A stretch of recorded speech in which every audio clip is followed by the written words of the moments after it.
Le DaFresh Morning, c'est 104.5 tonnes de bonne humeur. Tous les matins sur Urban FM. Urbaine avec Bête 241 Elvis, bonjour. Bonjour DaFresh, bonjour René Ruth, bonjour Fallon, bonjour tous les auditeurs qui nous écoutent ce matin. Alors, est-ce que tu as sensibilisé les mamans? Ouais, j'ai sensibilisé les mamans ce matin. Quelle phrase que tu as employée? Bon, généralement, bonjour maman. Généralement, elles ne sont pas nombreuses parce qu'elles viennent généralement installer les produits à partir de 8h30, tu vois, dont les quelques-unes qui étaient là, qui étaient en train de balayer les étagères et autres. J'ai dit, mais maman, on fait comment pour le nettoyage? Elle m'a dit, ah, mon fils, c'est la mairie. J'ai dit, non, maman, initiez-vous en coopérative pour souvent nettoyer la zone et nous, les petits du quartier, on va vous aider, un peu comme tu m'as dit. Oui. Elles m'ont dit, ok, il n'y a pas de problème, on va parler aux autres. Mais souvent, quand on aborde le sujet, les autres ne veulent pas trop, quoi, parce qu'elles payent les taxes déjà de la mairie. Ça, je dis, mais maman, c'est vrai, mais n'empêche que là, quelqu'un peut venir payer la marchandise là et peut se faire mal ou bien il peut payer, le sachet se perce, les trucs tombent dans le caniveau et ce ne sera pas bon. Parfois, il y a des mauvaises odeurs et autres. Elle m'a dit, ok, mon fils, il n'y a pas de problème. C'est toi qui vas devenir maintenant le maire de Nzanyon. J'ai dit non, maman, je ne vais pas devenir le maire de Nzanyon. Je veux juste qu'on puisse garder notre zone très propre. Parce que derrière, les aliments dans de bonnes conditions. Oui, surtout qu'on traverse à côté avec nos enfants. Tu vois un peu Lola, la bilarzée, tout ça, beaucoup de choses. Tu comprends un peu, c'est pas bon pour les enfants en fait. Donc voilà un peu. La maman dit, elle va parler avec les autres et elle me fera signe. Ensuite, elle m'a dit, j'espère que tu vas pas revenir demain. Faut lui dire que tu seras là tous les matins. Non, je vais repasser. Je pense quand même que le message va passer. Alors, on va du côté de Bête 241. Chers auditeurs, on a le cashback euro. Vous devez savoir que l'euro a démarré depuis le 14 juin et va s'achever le 14 juillet. Alors, profitez du cashback sur le site www.bet2africa.ga et obtenez jusqu'à 12% de bonus sur vos tickets. Et bien sûr, d'autres bonus sont disponibles sur le site, évidemment, tous les jours de la semaine.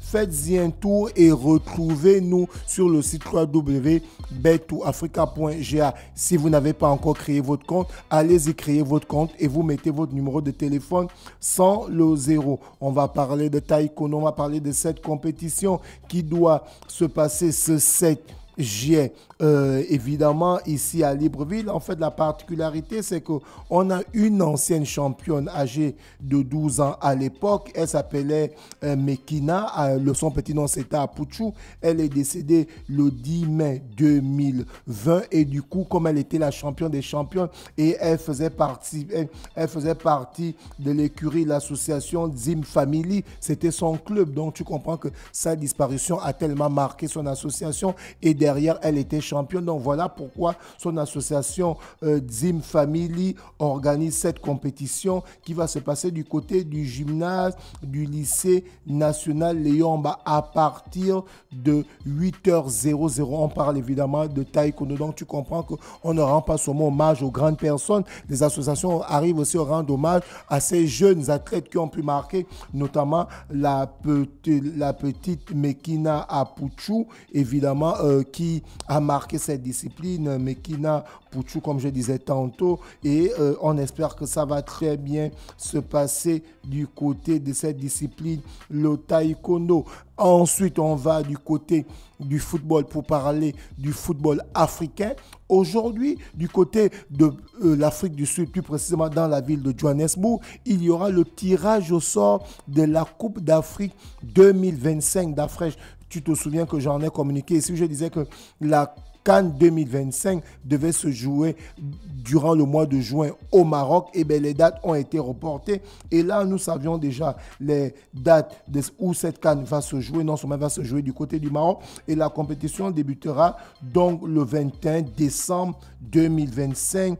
Et la finale est prévue pour le 18 janvier 2026. Donc, voici les dates qui ont été repoussées et les dates qui sont maintenant confirmées par la Confédération africaine de football. Et aujourd'hui, on va connaître évidemment dans quelle poule le Gabon va être et il va falloir pour que les poulains de Thierry Mouyouma aillent chercher la qualification.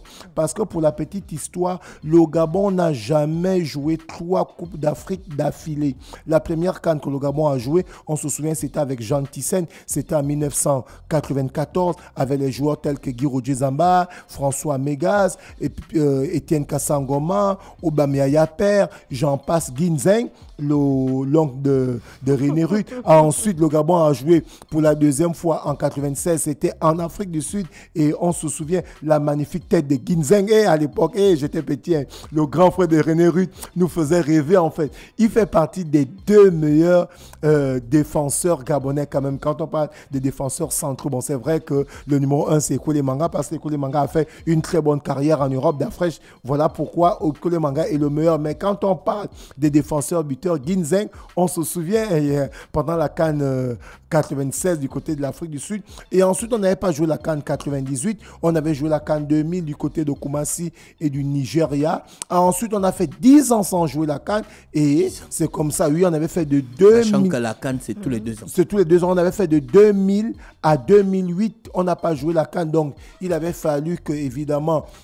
Alain Giresse arrive, qui avait retravaillé les joueurs, qui avait amené des joueurs tels que Pierre Emery, qui évoluait déjà dans l'équipe des jeunes de France avec Willy Aubameyang. C'est lui qui avait amené les joueurs tels que Bruno Ekole Manga, des joueurs comme le Dauphin Bois-Panga, et c'est Giresse qui avait composé cette équipe-là. Ensuite, on était allé en CAN 2010 en Angola, on était sorti au premier tour, puis Aurore a arrivé, on est allé en quart de finale. On se souvient ici en 2012 quand Pierre Emery avait raté le tir au but face au Mali. Après, on a joué la CAN 2015 du côté de la Guinée équatoriale. On est sorti au premier tour. On a joué la CAN 2017 ici au Gabon. On est sorti au premier tour avec 3 matchs nuls. On a raté la CAN 2019. Ensuite, on a joué la CAN 2022 du côté du Cameroun où on a été éliminé en 8e de finale. Et la CAN 2023 qui s'est jouée en l'année 2024 du côté de la Côte d'Ivoire, on n'a pas participé. Donc, d'après généralement, on est en dents de scie en fait. Soit l'année là on se qualifie et l'année qui suit on ne se qualifie pas. Soit l'année là on se qualifie et l'autre année on se qualifie. Et quand on pense que la performance, la dynamique est lancée et ensuite on n'est plus qualifié. Donc là, il va falloir que les poulains de Thierry Mouyouma, dans un premier temps, arrachent la qualification pour la CAN 2025 qui va se jouer du côté du Maroc. Et dans un second temps, on doit arracher la qualification pour la Coupe du Monde qui va se jouer au Mexique, au Canada et aux États-Unis. Parce que cette année, évidemment, l'Afrique va avoir 9 qualifiés d'office et le 10e va jouer les barrages face à celui qui sortira du côté de l'Océanie quelque part là-bas. Alors du côté de la Copa América, on a les quarts de finale qui vont démarrer dans la nuit de jeudi à vendredi à partir de 2h. On a évidemment l'Argentine qui sera opposée à l'Équateur le samedi 6 juillet à partir de 2h toujours. On a le Venezuela qui sera opposé au Canada. Le samedi, à partir de 23h, on a la Colombie qui sera opposée au Panama. Et le dimanche 7 juillet, on a le choc, l'Uruguay qui sera opposé au Brésil. Donc, on a de l'autre côté, du côté de l'Uruguay, on a Suarez, on se souvient, qui avait enlevé le but de l'attaquant ghanéen pendant la Coupe du Monde 2010 avec les mains. Et derrière celui-ci, à Samoa Jean avait raté le penalty. Et arrière la séance de tir au but, l'Uruguay était arrivé en demi-finale. Et on a le Brésil qui joue sans Neymar. Derrière, il y a Vinicius qui veut absolument remporter le Ballon d'Or parce qu'il a terminé meilleur joueur de la Ligue des Champions. C'est déjà Messi le meilleur joueur de la Copa. Non, c'est pas encore Messi. Ils ont dit que c'est Messi dans les phases de poule. Hein. Ouais, dans les phases de poule. Non, les phases de poule, c'est pas marqué combien de buts? C'est pas la compétition. Je n'ai pas le nombre exact, mais demain je donnerai le nombre exact. C'est vrai, il y a la phase du premier tour et il y a la compétition elle-même. Souvent, c'est là où ça fait couler beaucoup d'encre de salive. Parce qu'on se souvient, la Coupe du Monde 2014, où évidemment Rames Rodriguez, le Colombien, avait terminé meilleur joueur du premier tour et était sorti en quart de finale. Mais à la fin de compétition, l'Allemagne avait battu l'Argentine 1-0 et Messi avait terminé meilleur joueur. Donc du coup, Dafresh n'a totalement pas tort parce que généralement, on se dit toujours Messi il est absent, mais à la fin des comptes, c'est lui qui remporte le prix. Et du côté de la Coupe d'Europe, ça va aussi démarrer à partir de demain, 5 juillet 2024, à partir de 17h. On aura le choc, la Aura, évidemment, 2 fois champion d'Europe, 2008 et 2012, et l'Allemagne 3 fois champion d'Europe. Évidemment, on compte en 1972, en 1980 et en 1996. La dernière fois que l'Allemagne a remporté la Coupe d'Europe, c'était en 1996. On se souvient avec des joueurs, j'étais un peu plus jeune, avec des joueurs tels que Jürgen Klinsmann, Lothar Matthäus, Matthias Sammer, je pense l'un des rares ou le peu de défenseurs qui ont eu le ballon d'or, parce que cette année-là, il avait eu le ballon d'or en 96 et en 2006, et bien, il y a un autre défenseur qui avait eu le ballon d'or, Fabio Cannavaro. Et ensuite, on aura toujours,